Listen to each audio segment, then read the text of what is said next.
Hola y bienvenido a la cápsula número 4 de este módulo, en el cual aprenderemos acerca de las estructuras de control de iteración. Empecemos. Ahora, en las estructuras de control de iteración, un bloque de código se repite mientras o hasta que se cumpla una condición o hasta que ya se haya ejecutado una operación en cada elemento de una colección de datos. Si recordamos, los arreglos vienen siendo una colección de datos, así como las listas. Entre las sentencias de control de iteración podemos encontrar while, for, do while, entre otras. Esto va a depender mucho del lenguaje de programación. Pero las más comunes y utilizadas, y las van a encontrar en muchísimos lenguajes, son while y for, que en español sería como mientras se cumple una condición. Ese sería el bucle while, o por cada elemento, que sería el for. Vamos con la estructura while. El lazo while, que significa mientras, es una sentencia que permite repetir un bloque de código mientras se cumple una condición. Imagina que tenemos en código que queremos imprimir en pantalla 1, 2, 3, una serie de números. Imaginemos que en este caso espero que pudiera llegar hasta 100. Tendrías que escribir 100 líneas de código para poder hacer esto. Hay una forma mucho más óptima de hacerlo y el while loop nos puede servir para eso. Por ejemplo, con este tipo de sintaxis que podemos encontrar en Python, podemos simplemente inicializar un contador o una variable que nos va a contar y luego decir, mientras se cumple una condición que el contador sea menor que 11, imprime esa cuenta y luego increméntala. ¿Por qué lo tienes que incrementar? Porque si no, nunca llegaríamos a esta condición y eso nos generaría un bucle infinito que ya se los voy a mostrar. Entonces, ¿qué necesita un while loop? Un while loop necesita que se inicialice una variable, en este caso count, que se evalúe una condición, en este caso count, que sea menor que 11 o puede ser cualquier otra condición. Los bloques de código que estén dentro de esa estructura, que son los que se van a repetir, y la actualización de esa variable para que no nos quedemos en un bucle infinito. Vamos a ver un ejemplo en Python. Así como vimos en el ejemplo, yo pudiera escribir en pantalla cada una de estas líneas de código y al ejecutarlo, pues voy a tener una salida de una secuencia. Pero imagínense tener que imprimir 100 elementos. Entonces allí es donde viene el while loop. Si yo inicio una variable, por ejemplo en 1, y utilizo la sintaxis while count sea menor que 11, mientras se cumple esta condición, entonces imprime el valor de ese contador e incrementa ese contador. Entonces simplifico muchísimo el código. Como podemos ver, solo haciendo 4 líneas de código puedo imprimir hasta 10 e incluso si cambio la condición, pudiera imprimir bueno, en este caso tendría que ser 101 para que sea hasta 100, en este caso fue hasta 99. Entonces la iteración me permite simplificar muchísimo el código, pero tengo que evaluar las condiciones, porque si no puede pasar esto. Si yo no actualizo la variable contador siempre va a estar en 1 y eso me va a generar un problema, el problema del bucle infinito, porque count nunca va a llegar a 100. Entonces, si yo ejecuto esto, voy a tener un problema y es que voy a imprimir 1 por siempre y voy a tener que básicamente cerrar el programa para detener la ejecución de esto. Ahora, el lazo while puede ser también bastante útil en el caso para controlar la ejecución de un programa. Si yo quiero que esto se repita sin yo tener que volver a ejecutarlo y ejecutarlo y ejecutarlo, puedo poner dentro de una estructura while este código que tengo acá y me va a simplificar un montón las cosas.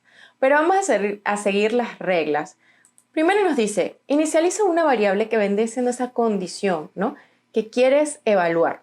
Yo voy a definir un booleano que va a llamarse salida y lo voy a inicializar con el valor de false, ¿no? Quiero evaluar cuando alguien quiera salir de este programa. Yo voy a poner todo este código dentro de un bucle while. Voy a decir, mientras salida sea igual a false, cuando quiero evaluar una condición pongo dos iguales y pongo todo esto entre corchetes. Lo que quiere decir es que todo lo que está entre corchetes viene siendo lo que se va a ejecutar. Y amplío un poco lo que se llama la indentación, es decir, este espacio que hay cuando un bloque de código está dentro de otro, que me ayuda a que el código sea más legible. Entonces, mientras salida sea igual a falso, ejecuta todo esto. Ahora, yo no estoy en ningún lado actualizando el valor de la variable salida y eso me va a generar un problema porque voy a tener un bucle infinito. Yo tengo que agregar dentro de este código que se ejecuta alguna actualización o revisión de esa variable. Lo que voy a hacer es que voy a evaluar un caso nuevo donde el usuario, si presiona la tecla E, es porque quiere salir. Y en ese caso vamos a imprimir cout, voy a imprimir exit o salida. Voy a actualizar mi variable salida. Ahora es igual a true. Y, por supuesto, lo que necesito acá, que es el break. Ahora va a pasar lo siguiente. Si el usuario presiona la tecla E, entonces salida, la variable salida, con un solo igual en este caso, porque aquí se estoy haciendo una asignación, va a ser igual a true. Y la siguiente vez que mi while loop se trate de ejecutar, salida ya no va a ser false, ahora va a ser true. Entonces, esta condición ya no se va a cumplir y por lo tanto mi programa va a terminarse. Esta línea de código se va a ejecutar y mi programa va a terminar. Vamos a probarlo. Ahora voy a recompilar mi código. Siempre me está pidiendo el compilador. Ok. Creo que ok. Introduce una inicial de la semana. Ahora voy a poner L. Me va a decir lunes y me va a volver a pedir otra inicial de la semana. O sea, mi código se sigue ejecutando y esto es bastante útil porque a veces no es muy útil que un código se ejecute y termine. Si yo pongo M, me va a decir martes o miércoles. Si pongo J, jueves, B, viernes, S, sábado, D, domingo. Si pongo una X, me va a decir carácter incorrecto. Y si pongo la E, me va a decir salida y se terminó la ejecución de mi programa. Y eso era exactamente lo que yo quería lograr con una estructura del tipo while loop. El bucle for o lazo for, como también se le dice, es una estructura que también permite iterar y que un código se ejecute repetidamente. Suele ser muy útil en colecciones de datos o en iterables y ya les voy a mostrar por qué. De igual manera, como en el ejemplo anterior que teníamos esta cantidad de prints, lo podemos simplificar de esta manera. Ponemos la variable count igual a 1 y vamos a tener esta sintaxis. Por count, la variable, básicamente nos va a decir desde este valor hasta esta condición, incrementa el valor e imprime el resultado en pantalla o ejecuta lo que sea que esté dentro de esa condición de iteración. Eso es como una forma más compacta del while loop, porque en el while loop nos pedía que inicializáramos la variable e incrementáramos o actualizáramos el contador. En el lazo for, el mismo lazo lo está haciendo dentro de su sintaxis. Su sintaxis nos obliga a que prácticamente no se ejecute infinitamente porque nos está pidiendo de una vez cuál es esa actualización de esa variable. Y esto suele ser muy útil para tareas específicas que tengan que repetirse un número de veces. Al igual que en el caso del while, se necesita la inicialización de una variable, la evaluación de una condición, que se hace aquí, los bloques de código a repetir que se colocan acá adentro y la actualización de la variable. Esto también lo podemos ver en Python, así como hicimos para el ejemplo del número máximo y mínimo. Si recuerdan, cuando definimos una lista, lo podemos hacer de la siguiente manera, una lista o un arreglo.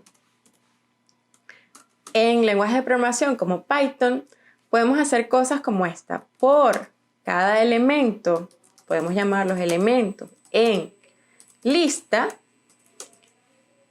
imprime cada elemento de la lista. Print elemento.